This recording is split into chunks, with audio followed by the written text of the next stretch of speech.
Hi, everyone, and welcome back to Mental Training Thursdays. Today, we are taking our Mental Lift Monday a step further and diving into the topic. So this week's topic continues our emotional agility training series, and it's really centered on how to win in the face of challenging emotions. And so I'm going to turn it back over to Chris, and he has a question from a student athlete. So last week, I liked the image of holding an emotion being like holding water. But is there any other way to have some more control when difficult waves of emotions show up? Yes, thank you for that question. I think it's a really important one. And I think a lot of the time, in order for an emotion to pass, we first need to acknowledge it. And there's often this fear that if I go to an emotion, if I allow myself to go there, that I might not come back from it. And so I think that's when we often see ourselves avoiding the emotion, whether that is through numbing, through stuffing it down, through avoiding it in all kinds of different ways. And so I think that in the moment, it can feel like, oh my gosh, if I go there, it's not going to stop. In the moment, it can feel like it's never going to end. And, you know, if we think about that image from last week, if I'm trying to hold water, it's going to start seeping out and it's going to start coming out, usually in unhealthy ways. And so I think that it's really helpful sometimes to think about our emotions like a wave. And so at the peak of the wave, that can feel really scary. It can feel like this isn't going to go well. It's never going to end. I don't know how I'm going to get through this. And so obviously, in those moments, we are inclined to want to avoid them. We're inclined to turn back or to avoid, numb, stuff down in a lot of different ways. And so the reality of it is it can feel scary and it's uncomfortable. But one thing to keep in mind is that if we can hang on to that wave, if we can ride it out just a little bit longer, it will go back down. And that's what we know about emotions too. So if we can allow ourselves to feel that, if we can hold on just a little longer than it feels comfortable, it will come back down. And so, you know, to kind of think about that in the sense that we often want to hold on to what's safe or comfortable. And if we don't acknowledge our emotions, we're not going to get to a place where it feels okay. And so that's really where that acronym comes from. So how to win, focusing on what's important now. And so really trying to think about it in the sense of, okay, what's happening for me in this moment?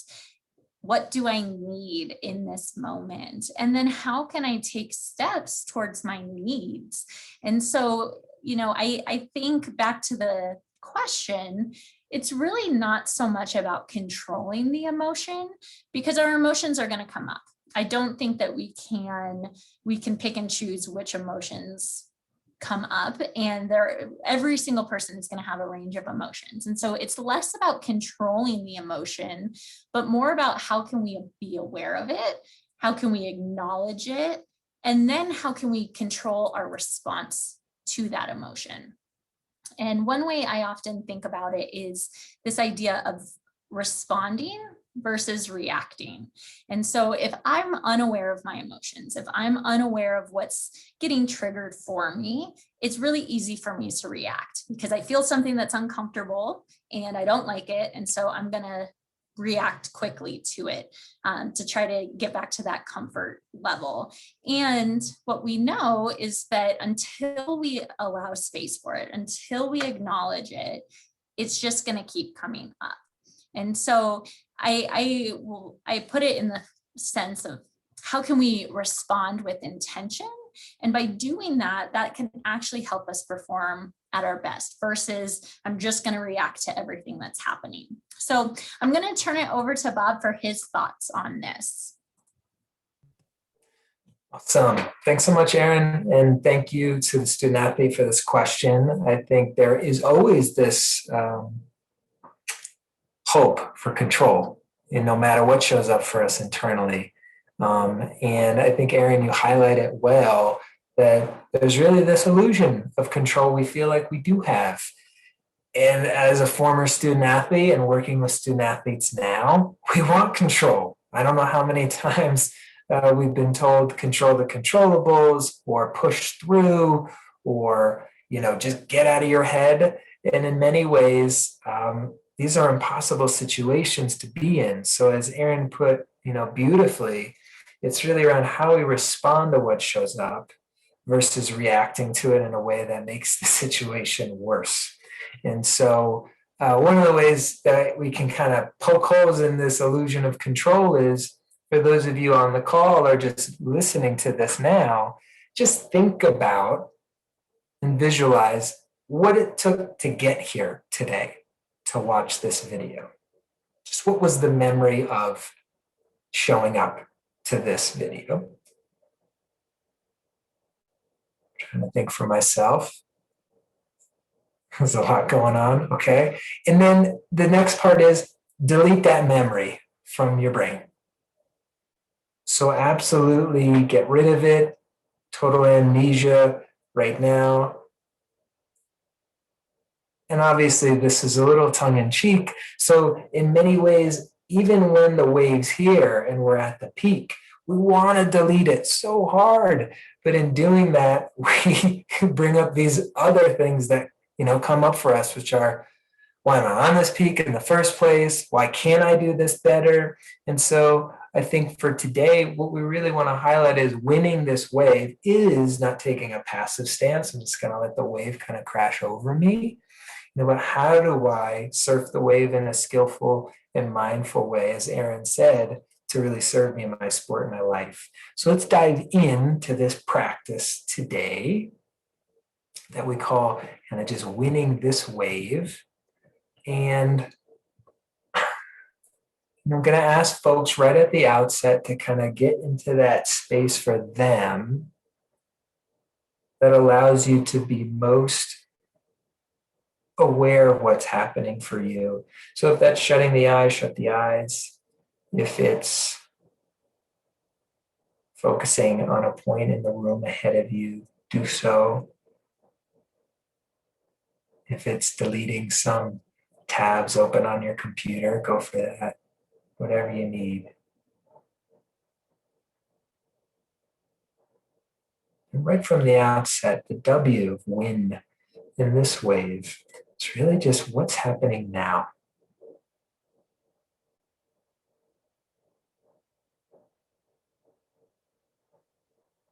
So what sounds are happening in your environment?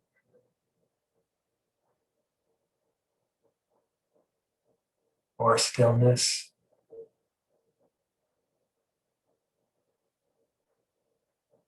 What physical sensations are here?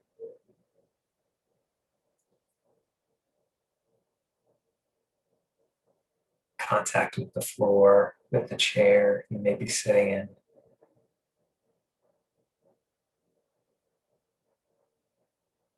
What thoughts may be passing by, like cars in the window outside of the room you're in.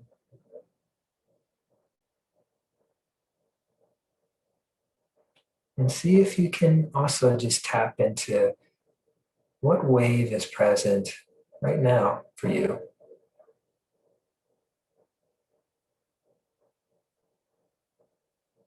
Is there an ease, a calmness? Maybe there's no current, there's no chop.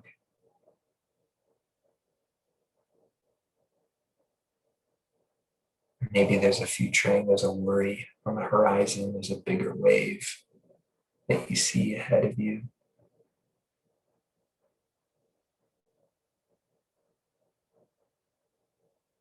Or maybe you're really in it, you're in this wave right now.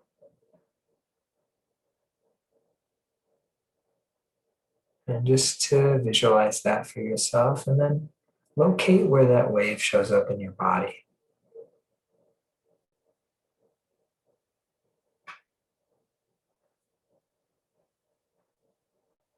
Usually these waves of emotion show up anywhere from kind of the top of our head to our belly button.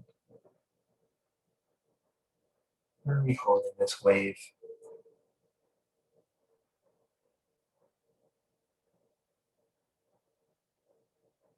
instead of reacting.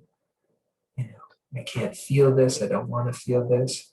Sometimes it can be helpful if you really have a death grip on this wave, maybe just expanding out to your body as a whole, other contact points, relaxing around the edges of this wave.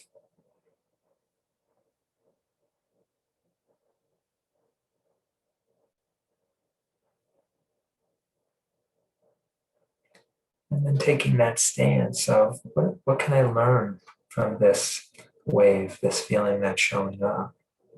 So almost using this emotion as its own teacher for you, its own coach. There's calm and ease here. I'm getting my needs met. This is what I need. Or worries here, fears here.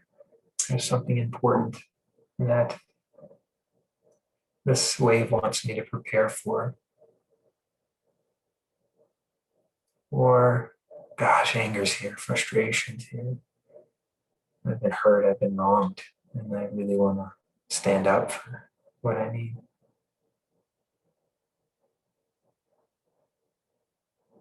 And as you're in this wave, just dropping in this and question the I question, the important question, what do I need? What is important for me?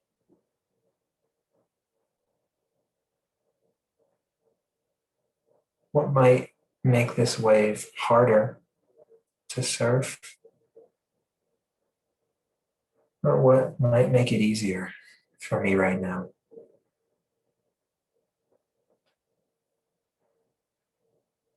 And then lastly, in the winning this way at the end, now, visualize or literally take action. What do I need?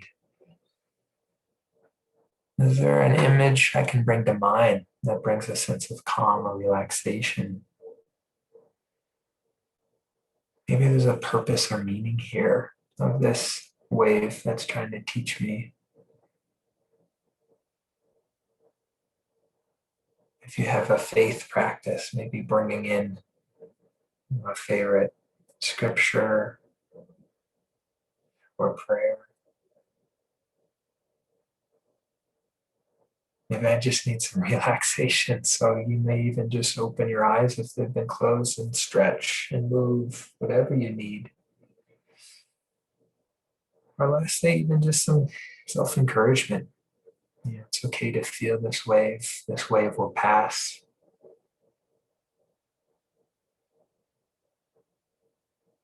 And surfing waves, winning waves, they do require energy. So even naming and what to take action towards now, maybe there's just like a little daily vacation I can plan for after this activity before my next thing.